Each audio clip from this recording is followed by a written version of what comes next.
नमस्कार मित्रांनो, सुस्वागतम. घरोघरी मातीच्या चुली या मालिकेच्या आजच्या भागामध्ये आता मात्र जेव्हा रिक्षावाला काका आहे तर ते त्या प्रेसमधून मात्र आता कॉम्प्लेट घेऊन येतात, जे जानकी आणि ऋषिकेश यांनी मकरंदचा फोटो देऊन छापलेली असतात आणि ती आता अगदी अख्ख्या मुळशीमध्ये पोहोचवायची असतात. तेव्हा ते छापून आलेले पॅम्पलेट तो घेऊन येतो तर माया तेथेच असते. माया मात्र आता सारंग तिला त्याबद्दल सांगतो आणि माया म्हणते की बापरे, म्हणजे मकरंद दादाला शोधण्यासाठी हा नक्की जानकीचा प्लॅन असेल आणि जानकीनेच मात्र हे सर्व करून आता मकरंद दादाला शोधण्याचा प्रयत्न तिचा असेल. त्यानंतर मात्र आता ती ठरवते काही झालं तरी आता मकरंद दादापर्यंत यांना पोहोचून द्यायचं नाही आणि आता जर त्या नर्सपर्यंत हे पॅम्पलेट पोहोचले तर ती नक्की आता मकरंद दादाबद्दल जानकीला सांगेलच, असे होऊन द्यायचे नाही असे ती ठरवते. त्यानंतर आता इकडे ती नर्स आहे गीतांजली, तर ती आत लताबाई जवळ असते. लताबाई तिचे आभार मानते. तेव्हा आता गीतांजली म्हणते की अहो, तुम्ही माझ्या आईसारखे आहात, सारखे असताना त्यात कसले आभार. तेव्हा आता जानकी ती टूप दिल्याबद्दल थँक्यू असं म्हणते आणि ते रिक्षावाले काका आहे तर ते पॅम्पलेट वगैरे आहे तर ते इकडे हॉलमध्ये ठेवतात. तेव्हा आता माया धावतच त्या पॅम्पलेट जवळ येते आणि तेवढ्यात ती पॅम्पलेट अगदी काहीतरी हात लावणार तोच लगेच जानकी आणि गीतांजली एकमेकांशी बोलत अगदी बाहेर येत असतात. मायेचं लक्ष जातं. माया आता घाबरते आणि तेवढ्यात जानकीचं लक्ष मात्र मायाकडे जाते आणि मायेने तेवढ्यात आता ते पॅम्पलेट आहे तर पालथे घालून ठेवलेले असतात. आता मात्र जानकी विचारते की काय झालं माया, अगं नक्की काय करते तू. तेव्हा लगेच जानकी म्हणते की हो, ते पॅम्पलेट आहे. गीतांजली विचारते की काय नक्की कसले आहेत, काही छापून वगैरे आणलेले आहे का. तेव्हा आता जानकी म्हणते की अगं हे पॅम्पलेट आहे ना तर ते आम्ही अगदी प्रिस करून घेतलेलं आहे, प्रिंट करून. काही वर्षापूर्वी एक माणूस अगदी गायब झाला होता आणि तो माणूस येथेच मुळशीमध्ये आहे असे आम्हाला आता खात्री वाटत होती, म्हणून त्याच्या फोटोचे जे काही पॅम्पलेट आहे तर ते प्रिंट करून घेतले आणि सगळ्या मुळशीमध्ये अगदी सर्क्युलेट करून मात्र जे काही आहे पॅम्पलेट तर ते पोहोचवायचेत. घराघरात मात्र हे पॅम्पलेट गेल्यानंतर नक्की तो माणूस आम्हाला सापडण्यासाठी मदत होईल. तेव्हा आता गीतांजली म्हणते की नक्की खरं आहे आणि कोणी ना कोणी नक्की बघेल आणि हे बघा पॅम्पलेट छापलेले आहेत ना, म्हणून मी तुम्हाला सांगते तो माणूस सापडणं इतकं महत्त्वाचं आहे का तुमच्यासाठी. त्यावर आता जानकी म्हणते की हो नक्कीच, म्हणून तर त्याच्या फोटोचे पॅम्पलेट आम्ही प्रिंट करून घेतलेत आणि त्याच्या खाली नंबर सुद्धा आहे आमचा घरचा आणि आमचा सुद्धा. नक्की आता कोणी त्याला जो माणूस म्हणजे सापडेल तर नक्की कोणी फोन नक्की करेल. तेव्हा आता गीतांजली म्हणते की हो देव करो आणि तुमची इच्छा नक्की लवकरात लवकर पूर्ण हो. तेव्हा आता जानकी थँक्यू सो मच म्हणते आणि तुमचे पैसे किती झाले असं विचारते. तेव्हा आता लगेच गीतांजली म्हणते की अहो त्यात कसले आभार आणि पैसे, माणुसकीच्या नात्याने आपण एवढं तर करायलाच पाहिजे. तेव्हा आता जानकी म्हणते की खरंच हा तुमचा चांगुलपणा आहे, तुम्ही इतकी मेहनत घेऊन तुमचा वेळ वाया घालवला तर त्यासाठी मग पैसे द्यायला नकोत का. त्यावर आता गीतांजली पैसे घ्यायला नाही म्हणते आणि चहा घेऊन जावं लागेल म्हणून तिला आग्रह करते आणि तेवढ्यात ओवी धावत येते. ओवीचा चेहरा पडलेला बघून जानकी विचारते की काय झालं. तेव्हा ओवी सांगते की सारंग दादा खेळता खेळता कुठे निघून गेला माहिती नाही, त्यामुळे आई तू माझ्याशी खेळ बरं. जानकी म्हणते की हे बघ मी खेळते बघ, देवळात आपल्याला ज्या भेटले होते ना नर्सताई तर ते आल्यात घरी. आणि तेवढ्यात लताबाई आवाज देते की जानकी. तेव्हा जानकी मायाला म्हणते की हे बघ आईला काय हवं काय नको हे जरा बघशील का, जा तिच्यापाशी कोणीतरी हवं आहे. तेव्हा आता मायाला आतमध्ये जायचं नसतं, परंतु अगदी जड पावलाने ती आतमध्ये नर्सकडे बघत जात असते. जानकी ओवीला समजावत असते आणि तेवढ्यात माया आता प्लॅन करते. माया लगेच आता जानकीला आत पाठवण्यासाठी म्हणते जानकी ताई लता काकू तुम्हालाच बोलावतात. तेव्हा गीतांजली म्हणते की तुम्ही चहा पाण्याचं राहून द्या, तुम्ही जा आईंकडे. जानकी मात्र मिठाई द्यायला सांगते ओवीला. ओवी आतमधून वाटेत मिठाई घेऊन येते आणि अगदी ती देण्यासाठी मात्र ते समोर पॅम्पलेटचा जो पडलेला आहे त्यातून एक पॅम्पलेट घेते आणि त्यातच ती मिठाई देते. आता गीतांजली तिच्याकडे बघून हसत असते. गीतांजली तिला थँक्यू म्हणते तर ही ओवी सुद्धा तिला वेलकम असे म्हणते आणि तेथून मिठाई घेऊन निघून जाते. त्यानंतर आता इकडे दुसरीकडे सुमित्रा ऐश्वर्याशी बाहेर बोलायला येते. ऐश्वर्या बसलेली असते आणि म्हणते की मला तुझ्याशी एका वेगळ्या विषयावर बोलायचं.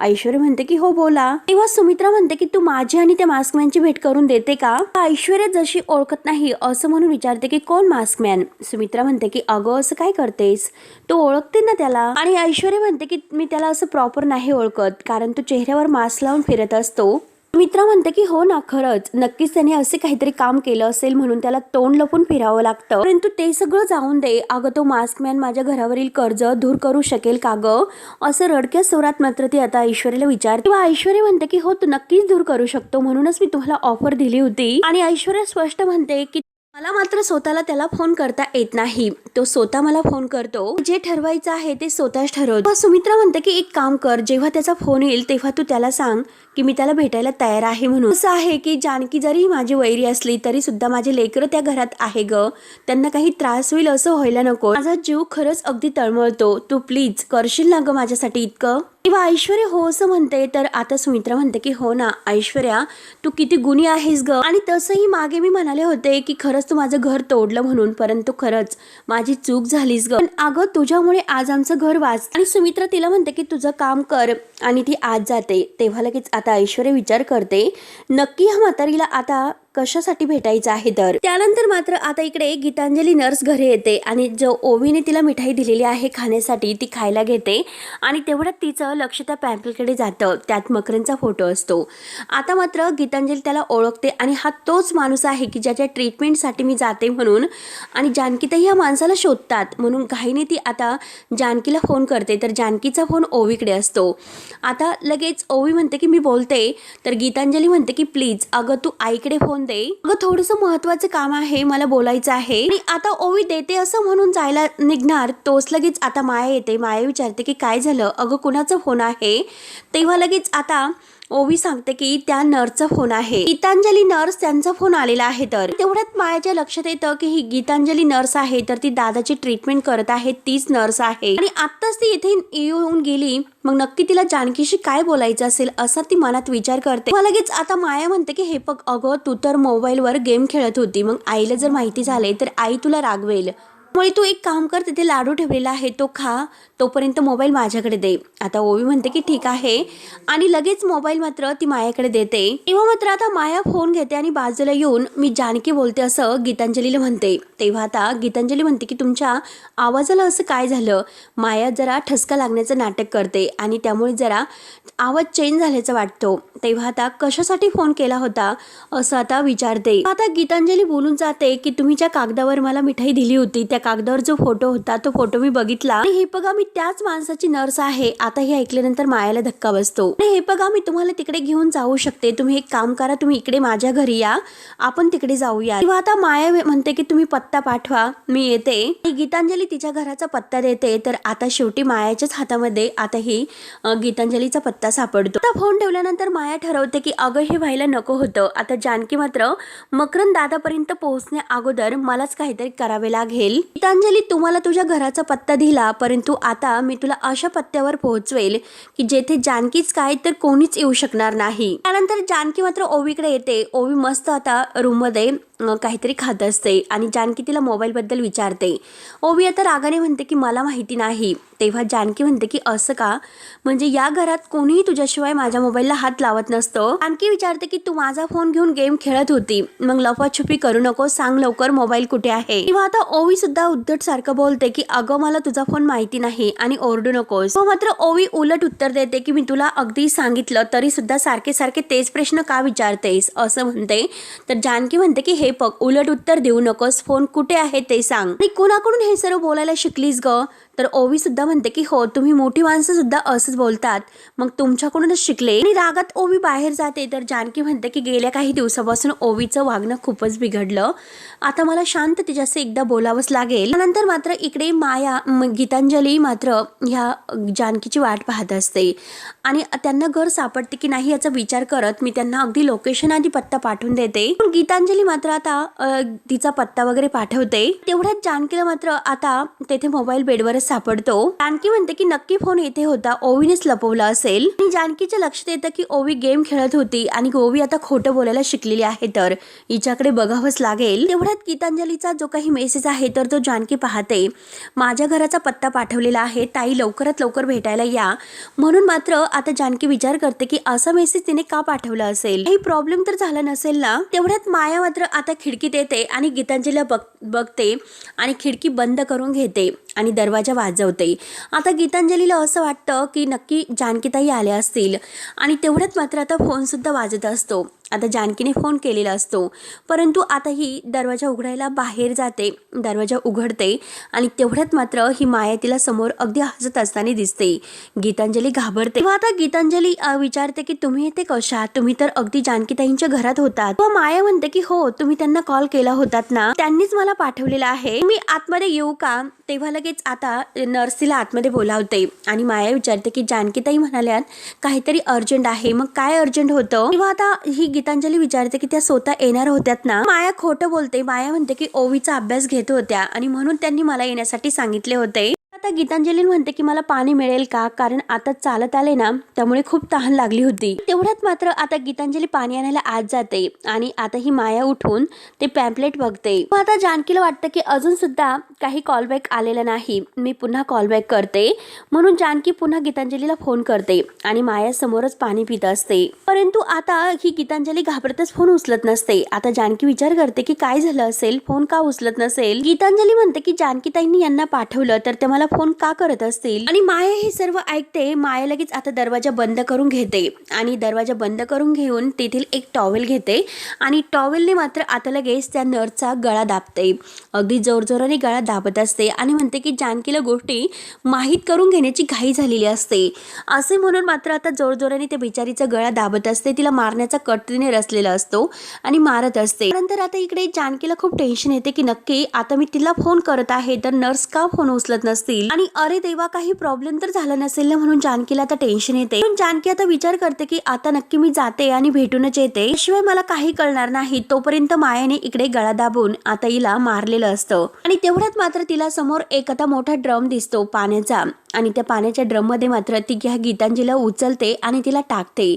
आणि तेवढ्यात मात्र आता या ऐश्वर्याचा फोन मात्र मायाला येत असतो.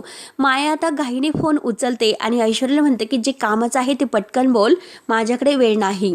ऐश्वर्या म्हणते की माझ्या सासूबाई आहे ना, तर त्यांना त्या मास्कमॅनला भेटायचं आहे. तेव्हा आता माया म्हणते की काय बोलतेस आणि तू काय सांगितलं असं विचारते. तेव्हा ऐश्वर्या म्हणते की मी त्यांना हे सांगितलं की तो मास्कमॅन मात्र असा सहज कोणाला भेटत नसतो, त्याला ज्यांना भेटायचं आहे तर त्यांनाच भेटतो आणि जर त्याला वाटलं तर तो मला फोन करतो. आणि हे बघ, त्यांना मात्र का भेटावं असं वाटतं, तुला काहीतरी वाटतं का? नक्की काहीतरी गडबड आहे, मग तू त्यांच्यावर लक्ष ठेव असं ती ऐश्वर्याला सांगते. ऐश्वर्या म्हणते की एक मिनिट, त्यांनी जर मला विचारलं की मास्कमॅनला कधी भेटायला जायचं आहे तर तेव्हा मी त्यांना काय उत्तर देऊ? माया म्हणते की अगं तू लहान आहेस का, दे काहीतरी उत्तर, आता मी महत्वाच्या कामात आहे, फोन ठेव. अगदी रागानेच म्हणते आणि रागाने फोन ठेवून आता ते ड्रमला झाकण लावते आणि त्या गीतांजलीला त्यामध्ये अगदी मारून टाकून ठेवलेलं असतं. तेव्हा आता ऐश्वर्या इकडे विचार करते की काय हिची दादागिरी आहे ही इतकी, काही हिची हेल्पर आहे का? इतकं महत्वाचं काम हिचं सुरू आहे तर सांगायचं होतं, ओरडण्याची काय गरज होती हिला? हे सगळेजण माझ्याच राशीला काय येतात? म्हणून आता ऐश्वर्या खूप भडकते. तेवढ्याच सुमित्रा तिच्या मागून काहीतरी चहा कॉफी वगैरे घेऊन येते. ऐश्वर्या बघते तर आता खाली मान घालते. सुमित्रा रागानेच विचारते की काय ग ऐश्वर्या, फोनवर कुणाशी बोलत होती? ऐश्वर्या म्हणते की माझ्या मैत्रिणीचा फोन होता, तिच्याशी बोलत होते. ऐश्वर्या विचारते की काय हो आई, तुम्ही असं चोरासारख्या मागून काय येता आणि माझ्या मागे उभा राहता? तेव्हा आता सुमित्रा म्हणते की अगं तुला घाबरायला मला आवडतं आणि घाबरलीस ना? ती म्हणते की अगं मी सुद्धा एखाद्याला घाबरू शकते आणि मोठमोठ्याने आता सुमित्रा हसते. तर ऐश्वर्या अगदी धक्क्यानेच तिच्याकडे बघत असते. ऐश्वर्या रागानेच विचारते की अगं तुम्ही बरे आहात ना? सुमित्रा म्हणते की अगं तू कशाला टेन्शन घेतेस, मी तुझी गंमत केली आणि बघ मी तुझ्यासाठी गरम कॉफी करून आणली. तेव्हा ऐश्वर्या रागाने म्हणते की मला कॉफी नकोय आणि इथून पुढे मात्र अशी मस्करी सुद्धा नकोय. त्यानंतर माया इकडे गीतांजलीचे कपडे वगैरे आहे तर ते तेथे काढते बाहेरून आणि परत आतमध्ये जाते इकडे तिकडे बघत. आणि तेवढ्यात जानकी मात्र बाहेरच आलेली असते आणि तेथील एका दादांना विचारते की हा पत्ता मी बराच वेळचा शोधते, मला सापडत नाही, सांगतान का? तेव्हा तो माणूस लेफ्टला जायला सांगतो आणि त्या गॅरेज जवळ गेल्यानंतर तुम्हाला कोणीही सांगेल. तर जानकी म्हणते की बरं ठीक आहे, थँक्यू. तेव्हा माया आता कपडे वगैरे आहे तर ते चेंज करते. शर्ट आहे, डोक्याला स्कार्फ वगैरे बांधते आणि अगदी लेंगा घालते आणि तेथून आता त्या गीतांजलीला ज्या टाकीत तिने टाकलेलं आहे तर ती टाकी घेऊन आता ती अगदी तेथून जात असते. टाकी लोटत लोटत येत असते आणि जानकी तिच्या समोरूनच आता हा पत्ता शोधत येत असते. तेवढ्यात जानकी एका दादांना समोर पत्ता विचारत असते की बोरकर चाळ कुठे आहे आणि तेवढ्यात माया ती टाकी खाली असे पाडते आणि लोटत लोटत घेऊन येत असते. आणि तेवढ्यात मात्र आता जानकी त्या माणसाला पत्ता विचारत आहे तर मायाचं लक्ष जातं. माया ते सर्व ऐकते. जानकी मायाजवळ येते. माया आता खाली अगदी वाकत ती टाकी लोटत असते. तोंडाला स्कार्फ बांधलेला असतो. तर जानकी विचारते की ताई मी तुम्हाला काही मदत करू का? तेव्हा आता माया फक्त अगदी नाही असं खुणावते, मान डोलावते. तर जानकी म्हणते की अहो असं काय करता, मला असं वाटतं की त्या ड्रममध्ये नक्की काहीतरी जड सामान असेल, मला अगदी जड होत असेल लोटण्यासाठी, मी तुम्हाला मदत करते. आता माया हातवारे करून नाही असं म्हणत असते, परंतु जानकी म्हणते की अहो नाही, मला काही फरक नाही, मी करते तुम्हाला मदत, उगाच तुम्हाला त्रास होईल. तेव्हा मात्र आता ही जानकी तिला ड्रम लोटू लागत असते आणि तेवढ्या ड्रमचं झाकण निघतं आणि झाकण बाजूला जाऊन पडते. जानकी अगदी जोरजोराने लोटत असते, इतकी जड तो ड्रम असतो. तेव्हा मात्र आता झाकण हे निघलेलं असतं. आता जानकी म्हणते की पुढपर्यंत येऊ का मी सोडवायला, आणि खूपच जड आहे, जरा हळूच न्या. तेवढ्यात मात्र आता ते झाकण निघलेलं आहे तर तो आता त्या गीतांजलीचा हात बाहेर निघलेला असतो. जानकी थोडीशी पुढे जाते. आता मात्र ती नर्सचा हात आहे तर तो माया घाईने आता टाकीमध्ये घालते त्या ड्रममध्ये. तर जानकी पुढे जाऊन थांबा असं म्हणते. तर माया आता खूप घाबरते. तुमच्या ड्रमचं झाकण इथे पडलेलं आहे असे तर जानकी ते झाकण उचलून पुन्हा तिला देते. खाली मान घालत ती जानकी समोर येते आणि ते ड्रमचं झाकण घेते आणि घाईने तो ड्रम घेऊन तेथून निघून जाते.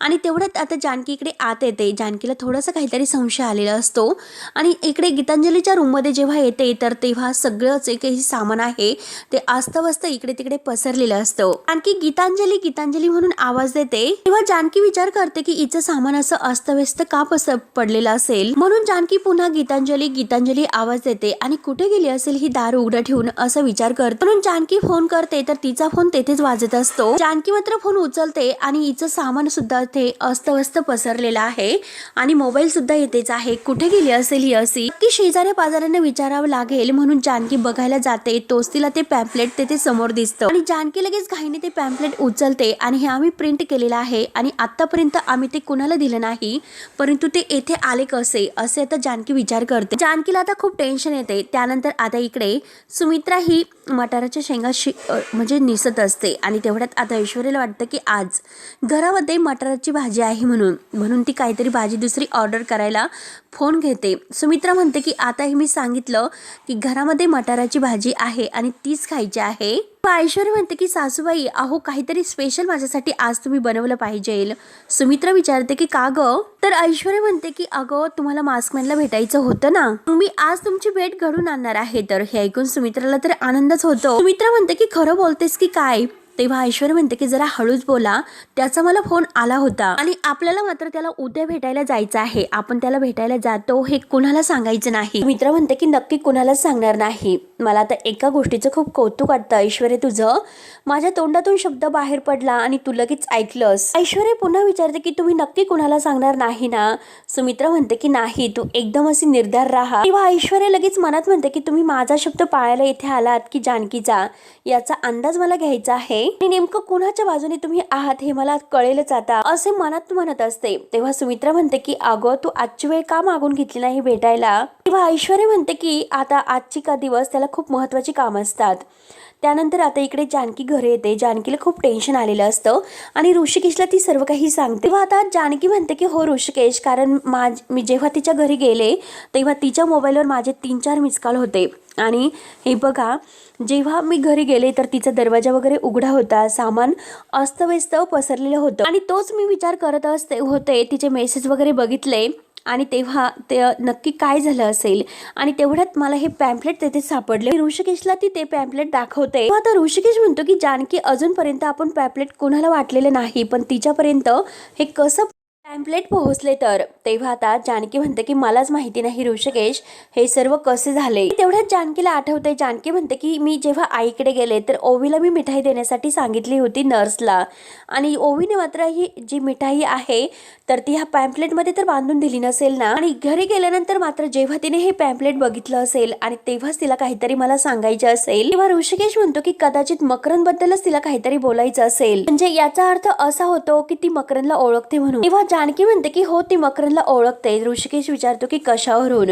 तेव्हा जानकी म्हणते की मी सोशल मीडिया प्रोफाईल चेक केलं होतं आणि ती एका हॉस्पिटलमध्ये काम करत होते, जेथे मकरंद त्या हॉस्पिटलमध्ये होता तेथे. जेव्हा मात्र ती देवळात मला भेटली होती तेव्हा तिने मला सांगितलं होतं की ती अशाच पेशंटची सेवा करत आहे की मात्र तो एका जागी आहे. तो आता ऋषिकेश म्हणतो की तुला नक्की काय म्हणायचं आहे, की तो पेशंट मकरंद आहे का आणि त्याला चालता फिरता येत नाही. तर जानकी म्हणते की हो ऋषिकेश. ऋषिकेश म्हणतो की हे कसं शक्य आहे. त्यानंतर मात्र इकडे माया ही मकरंद जवळ आपल्या घरी येते आणि मकरंदला म्हणते की मी तुझी दादा माफी मागितली तर तू मला माफ करशील ना रे. हे बघ दादा, 12 वर्षांनी मी आज पुन्हा तेच केलं की जे करायला नको होतं. आणि हे बघ अरे, तेव्हा सुद्धा माझा नाईलाज होता आणि आज सुद्धा नाईलाजच झाला. तेव्हा मात्र आता आपल्याला आडव्या येणाऱ्या त्या पाटलाला मी संपवलं होतं, परंतु आज मात्र मी तिला संपवलं की जी तुला तुझ्या पायावर उभं राहण्यासाठी मदत करत होती, तुझी सेवा करत होती. आणि हो, आज मी त्या नर्सला संपवलं असं आता मकरंदला सांगत असते. अरे ती जानकी आहे ना तुझी जानकी, तर ती त्या नर्स पर्यंत पोहोचली होती आणि त्या दोघी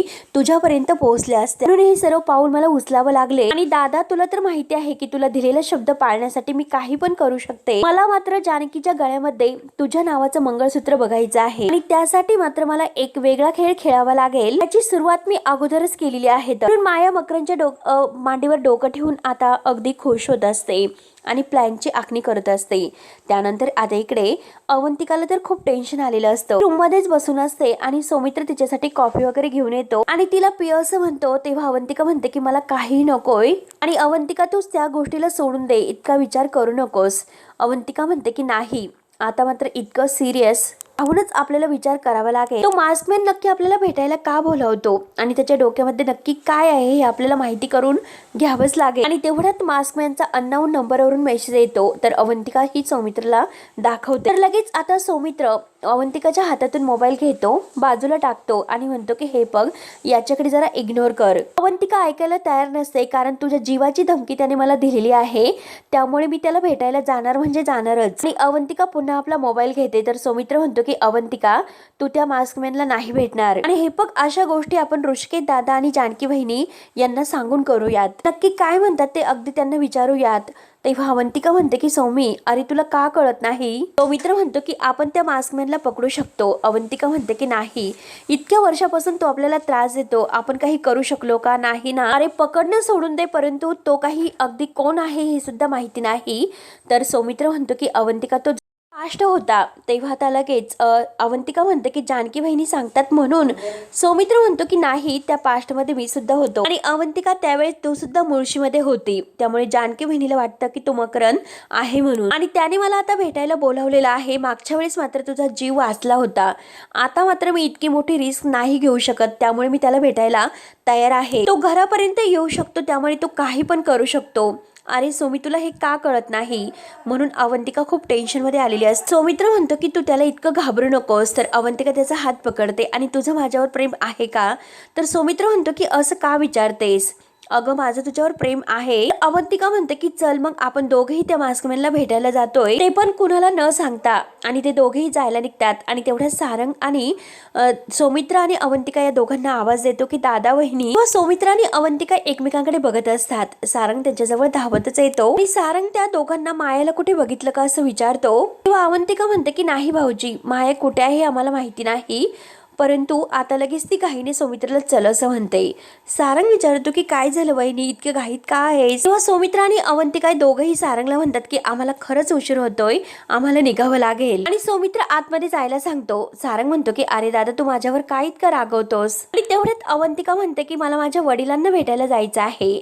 तर सारंग म्हणतो की अच्छा, सांगायचं होतं आणि काय त्यांची तब्येत वगैरे ठीक आहे का. किंवा आता अवंतिका म्हणते की भाऊजी, त्यांच्या तब्येतीला काही झालं नाही. आणि सौमित्रला म्हणते की चल, आपल्याला निघावं लागेल, तो निघून जाईल. सारंग लगेच हे सर्व ऐकतो आणि विचारतो की कोण निघून जाईल. आणि घाईने अवंतिका आणि सौमित्र निघून जातात. तेव्हा सारंग विचार करतो की नक्की कुठे गेले असतील आणि ह्या माया सुद्धा कुठे गेले असतील. त्यानंतर आता इकडे सुमित्रा घाईने मात्र जानकीला फोन लावते आणि तुला महत्त्वाचं काहीतरी सांगायचं आहे असं म्हणते. जानकी म्हणते की आई, मी तुमची कालपासून फोनची वाट बघते. तेव्हा आता सुमित्रा म्हणते की अगं ती ऐश्वर्या अगदी माझ्या मागेच आहे, माझी पाठच सोडायला तयार नाही आणि आता ती कुठे दिसत नाही म्हणून अंगणात आले आणि तुझ्याशी बोलत आहे. आता जानकी दरवाजा बंद करून घेते आणि आता सुमित्रा म्हणते की अगं तो मास्कमॅन मला भेटायला तयार आहे. असं जेव्हा जानकी आता ऐकते, जानकीला धक्का बसतो. जानकी पुन्हा विचारते की आई तुम्ही काय म्हणालात, मास्कमॅन तुम्हाला भेटायला तयार आहे? सुमित्रा म्हणते की अगं हो. आणि आता सुमित्रा म्हणते की अगं मीच ऐश्वर्याला सांगितलं होतं की मला मास्कमॅनला भेटायचं आहे म्हणून. आता जानकी म्हणते की आई तुम्ही मास्कमॅनचा विषय ऐश्वर्यासमोर का काढला, आपलं ठरलेलं होतं की असं काही करायचं नाही म्हणून. सुमित्रा म्हणते की अगं आपल्याला त्याला पकडायचं आहे म्हणून. जानकी म्हणते की पकडायचं आहे पण अशा पद्धतीत नाही आई, आणि जर आता तिला संशय आला म्हणून. तेव्हा आता सुमित्रा म्हणते की अगं हे बघ जानकी, तुझी सासू हुशार आहे आणि आता मला माझं घर वाचवायचं आहे. ऐश्वर्या तू जर माझी गाठ वगैरे त्या मास्कमॅनशी करून दिली ना तर बरं होईल. असं रडण्याचं थोडं नाटक करून मी तिला तयार केलंस आणि असे नाटक तिच्यासमोर केल्याचं मात्र सुमित्रा आता सांगते. आणि असं म्हटल्यानंतर ती विरघळली आणि लगेच म्हणाली की आता उद्या आपल्याला मास्कमॅनला भेटायला जायचं आहे म्हणून, आणि कुणाला सांगू नका असं म्हणाली. तेव्हा आता जानकी म्हणते की नाही, तितके इझिली मात्र तुम्हाला मास्कमॅनशी नाही भेटू शकत, नक्कीच काहीतरी गडबड आहे. आणि हे बघा आई, माझा ऐश्वर्यावर विश्वास नाही, तुम्ही एकट्या कुठेही नाही जाणार. हे बघा तो मास्कमॅन आहे तो खूप डेंजर आहे आणि त्याच्यापेक्षा ती ऐश्वर्या सुद्धा खूप डेंजर आहे. इथे राहून फक्त आई तुम्ही तिच्यावर नजर ठेवायची आहे आणि ती कुठे जाते, काय करते, कोणाला भेटते याबद्दल माहिती मिळवायची आहे. फक्त मास्कमॅन आणि तिचा काय संबंध आहे एवढंच आपल्याला शोधायचं आहे. तर आणि याच्या व्यतिरिक्त काही करू नका आई, प्लीज माझं ऐका. तर सुमित्रा म्हणते की बरं बघते, आणि आता मात्र मी फोन ठेवते म्हणून आई आता फोन ठेवते. तर जानकी हॅलो आई, तुम्हाला का कळत नाही, नका जाऊ ना तेथे प्लीज. आणि जानकीला तर खूप टेन्शन येतं. मात्र आता लगेच सुमित्रा म्हणते की ही जानकी अशी का आहे, जासूसी करायला पाठवते आणि आता नाही म्हणते. तर ऐश्वर्या मात्र यांचं बोलणं सगळं काही चोरून ऐकते आणि आता डिअर सासूबाई तुमची जासूसी मात्र चांगली पकडलेली आहे असं स्वतःला म्हणते. आणि माया तुझा अंदाज एकदम परफेक्ट निघाला. आणि सासूबाई आता बघा की येथे आल्यापासून तुम्ही मला त्रास देता, तर आता मी सुद्धा काय करते ते. म्हणून मित्रांनो हा भाग येथे संपतो. पुढील भागामध्ये त्यानंतर मात्र आता ऋषिकेशला जेव्हा फोन आलेला असतो त्या नर्स गीतांजली बद्दल, पोलिसांना त्याची डेड बॉडी सापडते. तेव्हा आता ऋषिकेश म्हणतो की काय, तर आता इन्स्पेक्टर साहेब त्या ठिकाणी म्हणजे घेऊन येतात आणि हिला ओळखतात का असं दाखवतात. ती ड्रम मध्येच पडलेली असते. तेव्हा आता जानकी बघते आणि ऋषिकेश सुद्धा बघतो. आता जानकीला धक्काच बसतो. जानकी म्हणते की ही तर ती गीतांजली नर्स आहे. तेव्हा आता जानकी म्हणते की गीतांजलीला त्या मकरंद बद्दल नक्कीच काहीतरी माहिती होतं. तर ऋषिकेश म्हणतो की ते आपल्याला आता शोधावंच लागेल. तेव्हा आता मित्रांनो पुढे काय होतं हे बघण्यासाठी आपल्या चॅनलला नक्की सबस्क्राईब करत राहा. धन्यवाद.